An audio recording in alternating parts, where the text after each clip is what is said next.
हरे कृष्ण।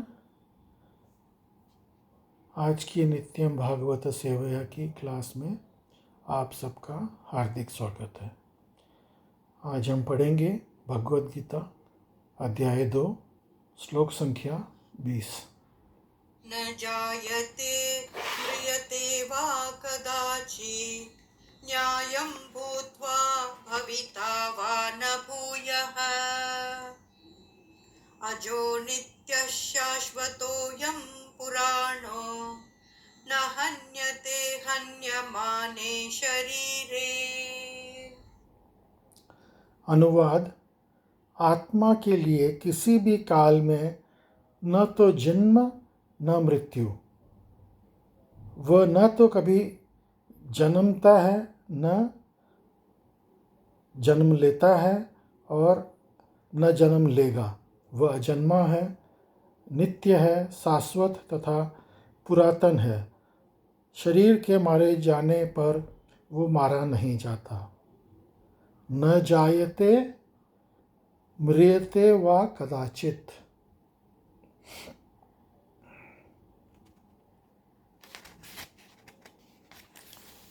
न भूत्वा भविता वा न भूये। अजो नित्यम शाश्वतो व पुराणो न हन्यते हन्यमाने शरीरे। तो आत्मा न तो कभी जन्म मृत्यु को प्राप्त होती है, वो हमेशा अजन्मा ही रहती है, नित्य रहती है और शाश्वत रहती है। तात्पर्य पढ़ेंगे श्रील प्रभुपाद द्वारा। गुणात्मक दृष्टि से परमात्मा का अंश परम से विभिन्न है। वह शरीर की भांति विकारी नहीं होता। तो शरीर के अंदर कई तरीके के विकार होते हैं, 6 तरीके के विकार होते हैं, लेकिन आत्मा में ये विकार नहीं होते, क्योंकि हम में वही क्वालिटीज़ हैं जो भगवान के अंदर हैं। जैसे एक लोटा पानी अगर समुंदर से निकालें तो उसको भी अगर लेबोरेटरी टेस्ट करेंगे तो समुद्र के पानी में जो केमिकल्स हैं वही केमिकल उस एक लोटे पानी में भी मिलेंगे। तो वो 6 प्रकार के वो क्या हैं, आगे पढ़ते हैं। कभी कभी आत्मा को स्थायी या कुटस्थ कहा जाता है। शरीर में 6 प्रकार के रूपांतर होते हैं। ये माता की गर्भ से जन्म लेता है, कुछ काल तक रहता है, जन्म लेने के बाद में कुछ काल तक वो बाल अवस्था रहती है, फिर बढ़ता है, कुछ परिणाम उत्पन्न करता है। परिणाम उत्पन्न करता मतलब बच्चे, जब शादी होती है तो बच्चे पैदा करता है।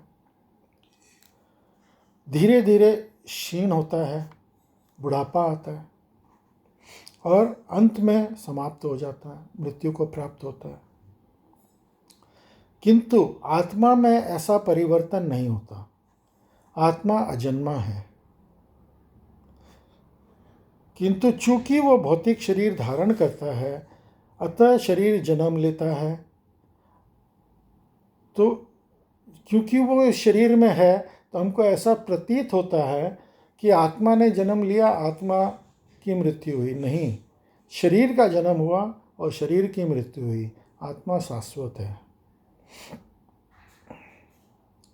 आत्मा न तो जन्म लेता है न मरता है।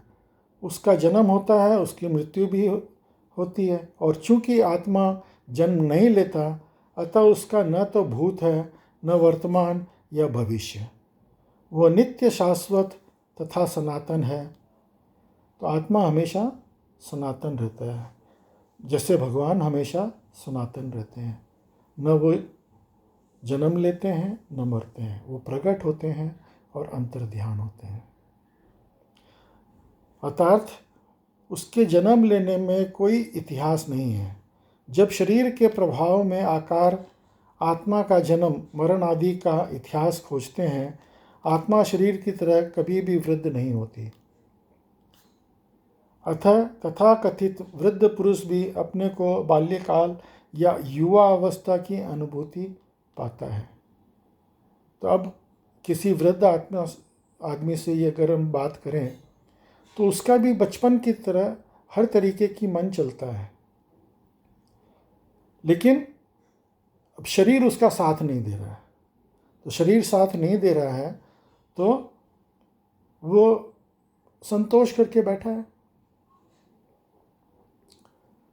जैसे अगर किसी को बांध दिया जाए तो वो बंधन में है।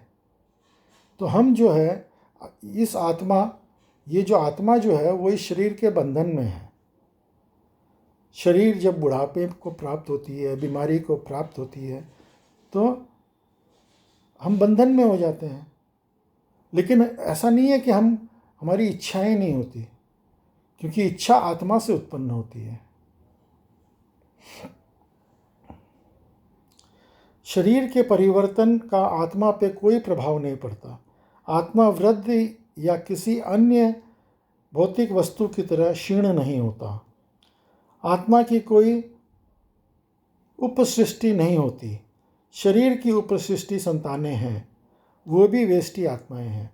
अब जो शरीर से जो एक माँ बच्चे को जन्म देती है, तो वो सिर्फ एक और शरीर को जन्म दे रही है, उस आत्मा को वो जन्म नहीं दे रही है। आत्मा उस शरीर में प्रवेश करता है। जो हम इस जन्म में कर्म करते हैं, उस कर्म के हिसाब से हमको देवनेत्रेण, जो हमारे लेखा जोखा है, उसके हिसाब से हमको गति होती है। और जब हम उस, जैसे अगर हमारे पुण्य क्षीणे पुण्यम, तो हमको स्वर्ग से उल्टा फेंक दिया जाता है नीचे, और हम जो है बारिश के रूप में नीचे वापस आते हैं और अनाज के रूप में उत्पन्न होते हैं। और उस अनाज को कोई मनुष्य या कोई जानवर या जो भी खाता है, तो उसके द्वारा वो शरीर में प्रवेश करता है। और जब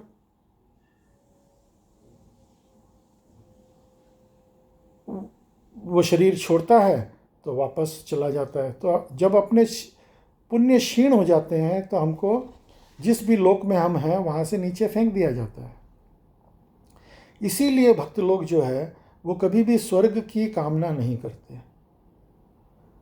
वो हमेशा कामना करते हैं, प्रभु मुझे अपने धाम में अपने पास बुला लो। तो ये बताया गया है, अभी आगे के अध्याय में आएगा, कि एक बार जो भगवान के धाम में वापस चले जाते हैं वो वापस लौट के इस धरा पे नहीं आते। लेकिन अगर हम स्वर्ग लोक तक भी चले जाएं, ब्रह्म लोक तक भी चले जाएं, इस भौतिक जगत के अंदर 14 लोक हैं, 7 नीचे और 7 ऊपर। वो ऊपर या नीचे कहीं पे भी चले जाएं, हमको लौट के आना पड़ता है। लेकिन अगर हम इस भौतिक जगत से बाहर आध्यात्मिक वैकुंठ में चले जाते हैं, भगवान के धाम में चले जाते हैं, तो हमें वहाँ से लौटना नहीं पड़ता। इसीलिए हमको इस जन्म मृत्यु के बंधन से मुक्त होने के लिए भगवान की भक्ति अच्छे से करनी चाहिए।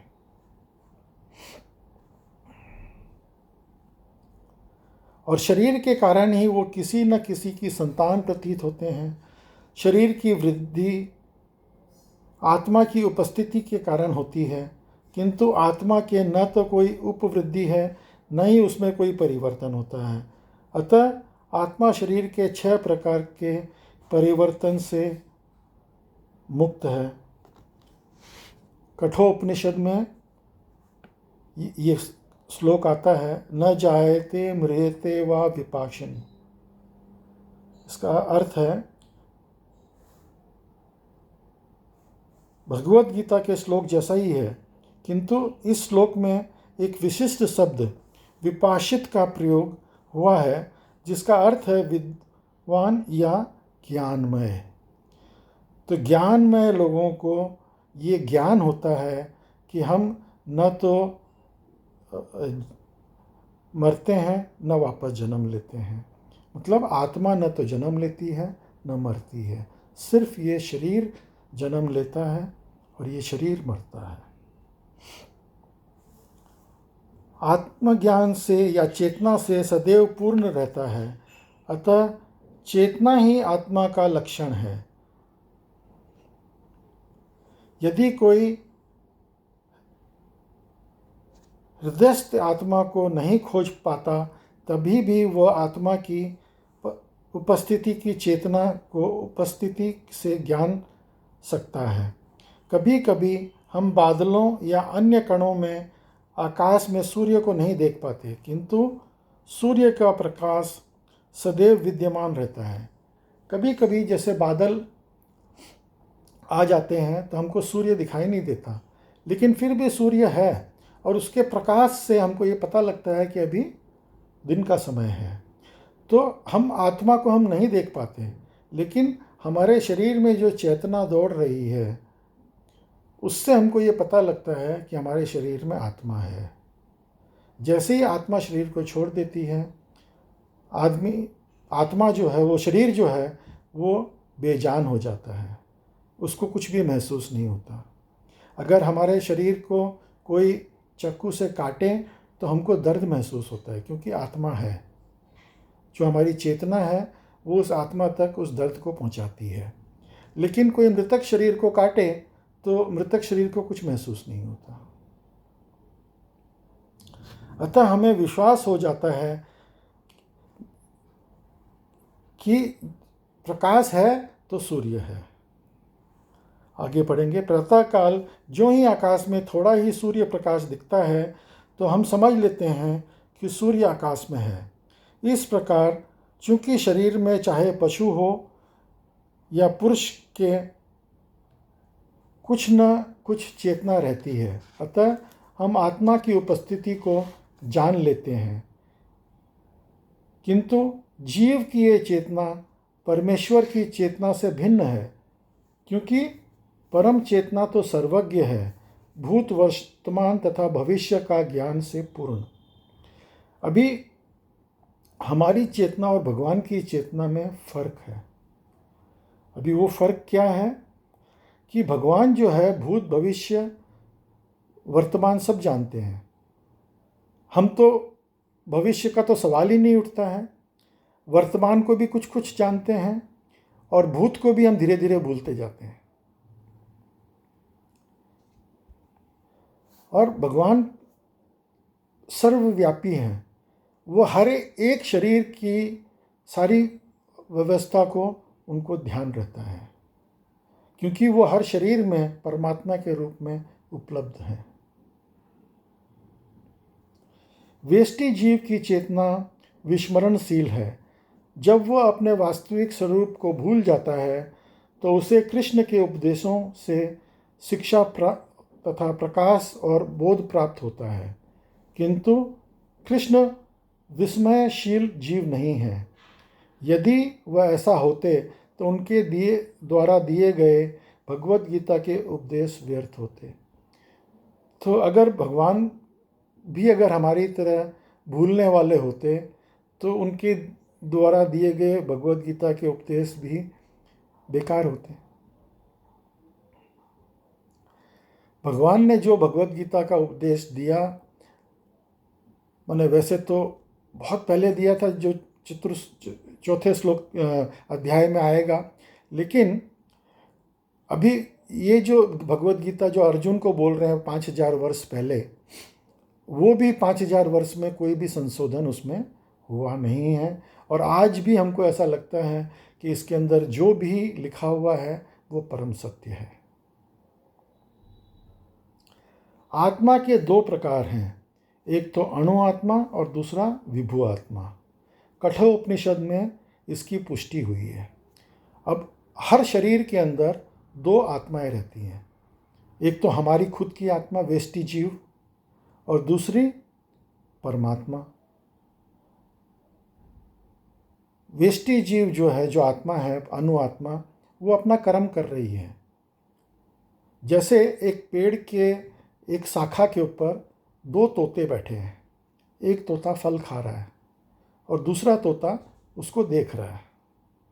तो उसी तरह से हम जो हैं हम अपना कर्म करते हैं और भगवान उसको वॉच कर रहे हैं परमात्मा के रूप में हमारे साथ में। और भगवान इतने दयालु हैं कि हम जिस भी शरीर में चले जाएं, भगवान हमारे साथ में उसी शरीर में जाते हैं। ये नहीं बोलते कि मैं शुक्र के शरीर में नहीं जाऊंगा, मैं चींटी के शरीर में नहीं जाऊंगा। वो बड़े दयालु हैं। वो हम जिस भी कर्म करते हैं, हम जिस भी शरीर में जाते हैं, हमारे साथ हर जगह साथ में जाते हैं। जैसे एक आदमी बहुत बीमार पड़ा, वो समुद्र के किनारे रेत पे चल रहा था, तो उसको 4 कदम, 2 उसके कदम और 2 कदम और उसको निशान दिख रहे थे रेत के ऊपर। तो उसको लग रहा था हाँ, प्रभु मेरे साथ में चल रहे हैं। जब वो बहुत बीमार पड़ा तो उसको सिर्फ 2 ही कदम के निशान दिख रहे थे और 2 कदम के निशान नहीं दिख रहे थे। तो उसने प्रभु से बोला प्रभु, जब मैं बीमार पड़ा तो आपने मेरा साथ छोड़ दिया, खाली 2 ही कदम के निशान दिख रहे थे। प्रभु ने बोला नहीं बच्चे, उस समय जब तुम बीमार थे तो तुम मेरी गोद में थे, इसलिए वो जो 2 निशान देख रहे हो वो मेरे हैं। तुमको तो मैंने गोद में उठा रखा था, इसलिए तुम्हारे निशान नहीं दिख रहे थे। तो भगवान हमेशा हमारा ख्याल रखते हैं, वो हमको छोड़ते नहीं हैं। परमात्मा तथा अनु आत्मा दोनों शरीर रूपी उस वृक्ष के जीव के हृदय में विद्यमान हैं और इसमें वो समस्त इच्छाओं तथा शोकों को मुक्त हो चुका है। वही भगवत कृपा से आत्मा की महिमा को समझ सकता है। तो जो समस्त शोकों से मुक्त हो चुका है, अशोक मतलब जो समस्त तरह के शोकों से मुक्त हो चुका है, जो हमेशा ज्ञान में रहता है, जो हमेशा आनंद में रहता है, संतोष प्राप्त करता है, वही भगवान को जान सकता है। कृष्ण परमात्मा के भी उद्गम हैं, जैसे कि अगले अध्याय में बताया जाएगा, और अर्जुन अणु आत्मा के समान है। जैसे मैंने एग्जाम्पल बताया था कि 3 तरीके से भगवान को अनुभव कर सकते हैं। पहला जो ब्रह्म ज्योति है, दूसरा परमात्मा और तीसरा स्वयं भगवान। और अणु आत्मा जो है वो तो वेष्टि आत्मा है, तो अर्जुन जो है वो वेष्टि आत्मा है और श्री कृष्ण जो है वो परम भगवान है, परमात्मा से भी उद्गम। अतः उसे कृष्ण द्वारा या उसके प्रमाणिक प्रतिनिधि द्वारा प्रबुद्ध किए जाने की आवश्यकता है। इसलिए जो अणु आत्मा है उसको भगवान के द्वारा या भगवान के रिप्रेजेंटेटिव, जो गुरु होता है, जिसको भगवान ने शक्ति दे रखी है, प्रमाणिक गुरु, उससे हमको सीखते हैं, उसी से हम समझ सकते हैं। तो हमको गुरु की शरण में जाना चाहिए और गुरु की शरण में जाने से ही हम भगवान को ठीक तरीके से समझ सकेंगे और उनकी प्राप्ति कर पाएंगे। आज की क्लास में आप सब सम्मिलित हुए, उसके लिए बहुत बहुत धन्यवाद। हरे कृष्णा। अगर आपके कोई भी प्रश्न हो तो कृपया कमेंट करके ज़रूर पूछें, और अगर हो सके तो चैनल को सब्सक्राइब करें ताकि आपको रेगुलरली आपको अपडेट मिल सके।